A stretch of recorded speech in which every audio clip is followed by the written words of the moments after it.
అందరికీ నమస్కారం. Welcome to my channel Sampathi Gauri stories. Hello! ఎలా ఉన్నారండి? ఇది ప్రతి ఒక్కరూ 40 సంవత్సరాలు దాటినటువంటి ప్రతి ఒక్కరూ తెలుసుకోవాల్సినటువంటి విషయం. మన శరీరంతో ఏ విధంగా ఉందో మనం తెలుసుకుందాం. ఇది ముఖ్యంగా 60 సంవత్సరాలు దాటిన సీనియర్ సిటిజన్స్ కొరకు. ఎప్పుడు నల్లకోటులో కనిపించే జడ్జి గారు ఈరోజు ఆశ్చర్యంగా తెల్లకోటుతో దర్శనమిచ్చారు. సార్, ఈరోజు మీరు డాక్టర్లాగా ఉన్నారు. ఈ కేసుకు ఇలానే ఉంటే నయమనిపించింది అని నవ్వుతూ ముందుకు సాగారు జడ్జి గారు. వాది ప్రతివాదులను ప్రవేశపెట్టండి అంటూ కుర్చీలో కూర్చుంటూ చెప్పారు జడ్జి గారు. అయ్యా, నా పేరు రామయ్య. ఇటీవల నా శరీర అవయవాలు నేను చెప్పినట్లు వినడం లేదు, సరిగా పని చేయడం లేదు, ఏమైనా అందామంటే మొండికేస్తున్నాయి. వీటి వలన నేను తీవ్ర అనారోగ్యానికి లోనవటమే కాక భరించలేని బాధ అనుభవిస్తున్నాను. అందుకని నేను నా అవయవాల మీద కేసు పెట్టాను అమాయకంగా చెప్పాడు రామయ్య. దీనికి శరీర అవయవాలు ఏమంటున్నాయి, వాటిని ప్రవేశపెట్టండి అని జడ్జి గారు ఆదేశించారు. అయ్యా, నా పేరు గుండె. శరీర కష్టమంతా నాది అయినప్పటికీ నేను ఎంత కష్టపడుతున్నా రక్తనాళాల్లో కొవ్వు పేరుకుపోయి అన్ని అవయవాల మాట అటు ఉంచి నాకే సరిపడ రక్తాన్ని అందించుకోలేని దుస్థితిలో ఉన్నాను మరి అని అంది గుండె.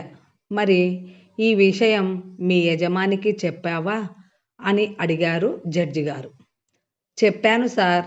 ఒకసారి అలసటగా అనిపించాను, మరోసారి తల తిరుగుతున్నట్లు, ఇంకోసారి ఎడమ చేతి వైపు లాగుతున్నట్లు, మరోసారి కొద్దిపాటి ఛాతీ నొప్పి, వాంతులు, తలనొప్పి, ఇలా అన్ని రకాలుగా చెప్పి చూశాను సార్, కానీ తను పట్టించుకోలేదు అని అంది గుండె.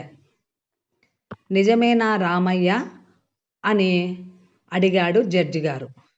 నిజమే, కానీ అది గుండె నొప్పి అని అనుకోలేదయ్యా అని అన్నాడు రామయ్య. ఓకే గుండె, నువ్వు వెళ్ళొచ్చు. తర్వాత ఎవరు అని అడిగారు జడ్జి గారు. అయ్యా, నా పేరు కాలేయం. శరీరంలో బండ చాకిరీ చేస్తాను.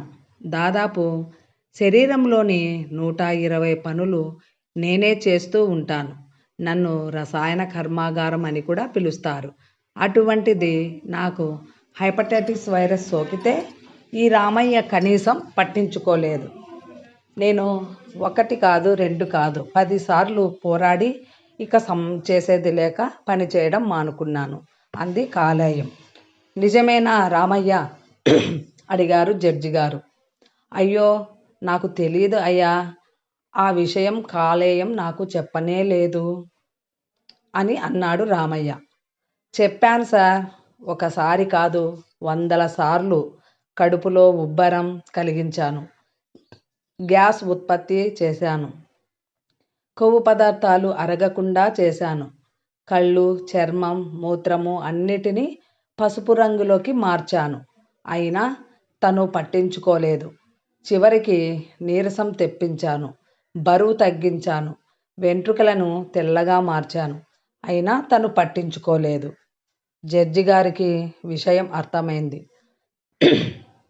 సరే కాలేయం, నువ్వు వెళ్ళవచ్చు.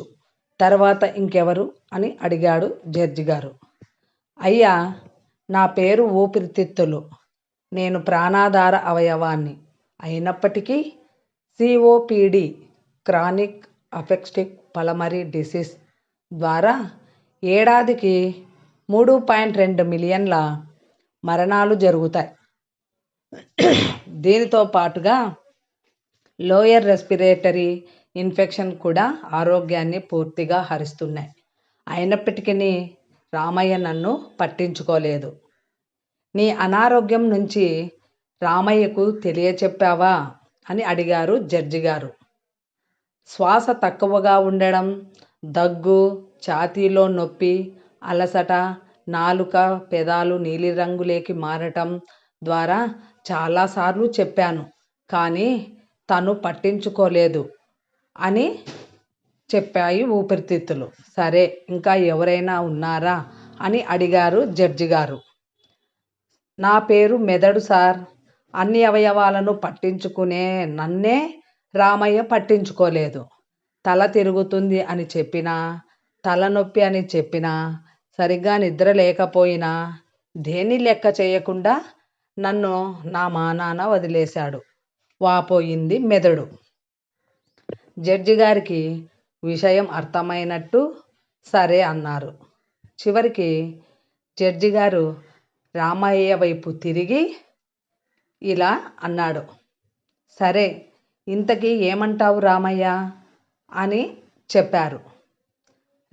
అందుకు రామయ్య, ఇవేమి నాకు తెలియదయ్యా, తెలుసుకోవాలి రామయ్య అన్నారు జడ్జి గారు. మాతృభాష, దేశభాష లాగానే మన దేహానికి అంటే శరీరానికి ఒక భాష ఉంటుందని మనుషులందరూ తప్పకుండా తెలుసుకోవాలి. దేహంలోని అవయవాలు ప్రతిసారి మీకు ఏదో ఒకటి చెప్పడానికి ప్రయత్నిస్తూ ఉంటాయని, వాటిని గోడు మనం ఆలకించాలని తెలుసుకోవాలి. 40 సంవత్సరాలు వచ్చిన ప్రతి ఒక్కరూ తమ శరీరానికి ఏ విధంగా ఉన్నాయో తెలుసుకోవాలి. దేహం నువ్వు చెప్పినట్లు 40 సంవత్సరాలు వచ్చే వరకు దేహం నువ్వు చెప్పినట్లు వింటుందని, తర్వాత దేహం చెప్పినట్లు నువ్వు వినాల్సి ఉంటుందనే విషయం మనం గుర్తు పెట్టుకోవాలి. అలాగే గాయాలు మానకపోతే జింక్ లోపమని, కండరాల బలహీనతకు పొటాషియం లోపం అని, అలసట, కండరాలు పట్టేస్తుంటే మన బాడీలో మెగ్నీషియం లోపమని తెలుసుకోవాలి. హృదయ స్పందనలో అసాధారణ కదలిక ఉంటే అది మాంగనీస్ లోపమని తెలుసుకోవాలి. గోర్లు మెత్తబడడం, ఎముకలు గుల్లబారడం, మోకాళ్ళ నొప్పులు ఉంటే అది కాల్షియం లోపం అని తెలుసుకోవాలి. అలసట, చర్మం తెల్లబడటం, తలనొప్పి ఉంటే అది రక్తహీనత అంటే ఐరన్ లోపం. అంటే రక్తహీనత అంటే రక్తము మనకు తక్కువగా ఉంది అని.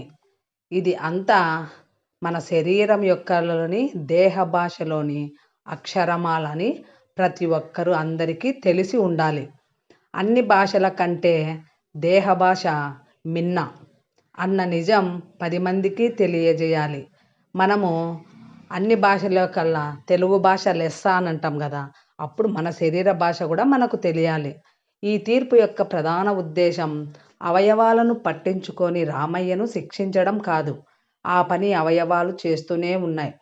మిగిలిన వారైనా దేహ భాషను నేర్చుకొని అవయవాలను అలసటను ఆలకించాలని, దానికోసం ఈ సందేశాన్ని విస్తృతంగా ప్రచారం చేయమని ఆదేశిస్తూ ముగిస్తున్నాను అని తీర్పు చెప్పిన జడ్జి గారు తిరిగి నల్ల కోటు వేసుకొని కోర్టు నుంచి బయటకు నడిచారు.